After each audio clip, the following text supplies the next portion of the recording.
Howdy. My name is Griffin Mathis. In case you're wondering, this is my cap and gown. It is hanging up to get all the good wrinkles out, so it will be in the background of this video. Today we're going to be talking about my hypothetical life at age 35.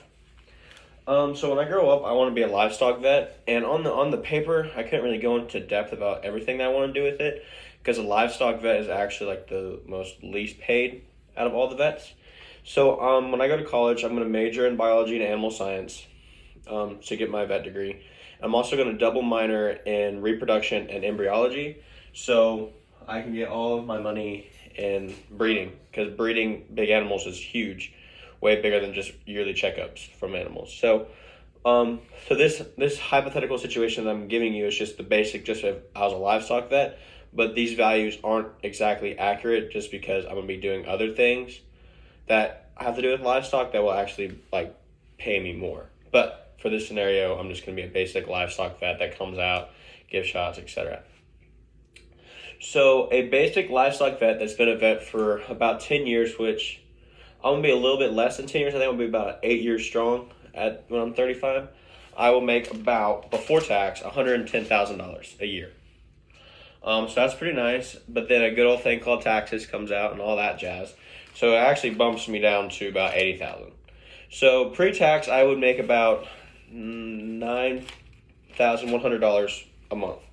But after tax, I would make about $6,600, which is still respectable, way more than I make now. My perfect scenario, I want to live on a 75-acre ranch, a 75 by 75-acre ranch with a house in the middle. I want to have a water pump system in there so I don't have to get outside water. And yeah, so in a perfect world, in this scenario, the ranch that I would find for the 75 acres and all that would be about almost $500,000. It would be over $500,000. It's 500,000. Oh my goodness, hold on. 500. Oh, 525000. Sorry, I just can't talk today.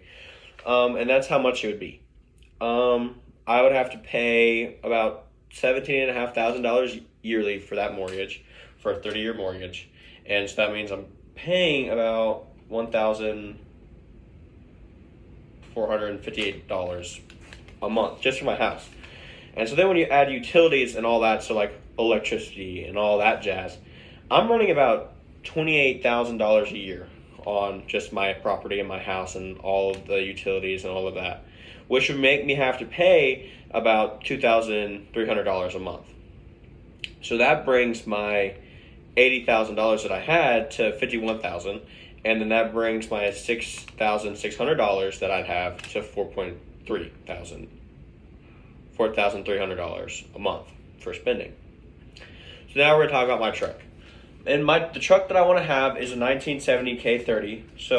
And I'm gonna have a diesel engine swap in it, and I'll be able to use this truck for work. So I'll be able to haul cows, haul horses, go to the ranches for checkups and all this stuff. So technically, I'll be able to have a tax write-off for my truck and use it as a company truck, as well as the ranch that I'm going to have, because I'm going to run cattle and stuff on it. So there's a bunch of tax write-offs that I did not incorporate in this, but they're still going to exist in the future, hopefully. So that truck, I'm going to do that. The truck that I want is going to be about $33,000. And I want to pay it off as fast as I can, so I'm going to do a 3-year, which would be about $13K a year to pay that off, which would be $1,124,000 every month to pay that off. And that includes parts that might break down since it's older and diesel and all that stuff.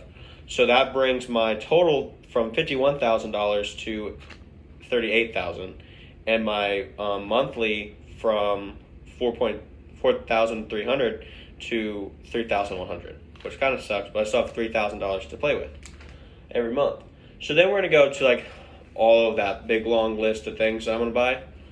So I'm gonna have the basic utilities that we've already talked about, but I also want 2 dogs when I grow up, so that's more money. And I'm gonna have the cows, that's more money, and all this stuff. I'm gonna put a lot of it away in savings. I'm gonna have a rainy day fund just for emergencies.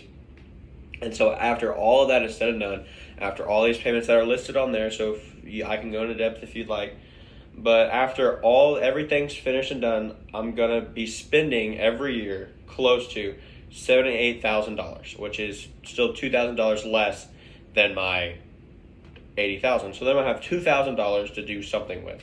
So hypothetically, in a perfect world, I'm going to put this $2,000 away every year for vacation, which I'm already putting, I think, $200 away every month for vacation. But I'm also going to put that $2,000 towards my kid's college or my kid's car, whatever it is at the time. I'm going to put that $2,000 towards something good every year so that I can start over. And then in a couple of years, hopefully in that rainy day fund, I will be able to purchase my own practice and run my own vet clinic, which would be pretty ideal. So yeah, that is my last economy project. I hope you enjoyed my life, because I hope I do. And I hope everything works out that way. So yeah, thank you, Mr. Barber. You're pretty great. I will catch you later.